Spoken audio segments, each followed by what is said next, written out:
আজকে মাছ ধরতে গিয়ে কি কাণ্ডটাই না হলো। চলো দেখি মাছ ধরতে গিয়ে কি হলো। তো হ্যালো বন্ধুরা, কেমন আছো? আশা করি ভালো আছো, আমিও ভালো আছি। আমি সঙ্গীতা, চলে আসলাম একটা ছোট্ট ভিডিও নিয়ে। তো আজকে হঠাৎ মা ফোন করে বললো একটু আয় তো। তা গিয়েছিলাম একটা দরকারে, কাজটা মিটলো না। তা মা বলছে কি করব, চল মাছ ধরি। আমাদের পুকুর আছে, জল শুকিয়ে গেছে, তাই মাছ ধরি। তা অনেক মাছও আছে, বড় বড় মাছ, কাতলা, রুই, মৃগেল, তেলাপিয়া, অনেক মাছ। তা আমার বাবাই বলছে মিমি তুমি নামো, তুমি নামো। ওর পাল্লায় পড়ে আমি একটু নামলাম চেঞ্জ করে।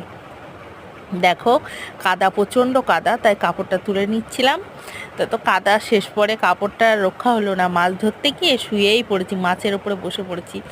মাছ এদিক ওদিক চলে যাচ্ছে, জানো এত মজা পেয়েছি জীবনে কখনো পাইনি। মাছ খেয়েও মনে হয় এত আনন্দ নেই। যে মাছ ধরাতে কেন ভাবি এখন যে মানুষ মাছ ধরে, বুঝলে। তারপরে মাছ ধরা হয়ে গেছে, দেখো মাছ ধরে কি অবস্থা, দেখো তোমরাই দেখতে পাচ্ছ, কাদা মাদা। তারপরে এতগুলো মাছ পেয়েছি, অনেক অনেক মাছ পেয়েছি। এই যে কাতলা, বুঝতেই পারছো। তারপরে মা মাছগুলো কেটে কুটে লবণ মাখিয়ে দিল, আর তারপরে ওগুলো নিয়ে বাড়ি চলে আসলাম।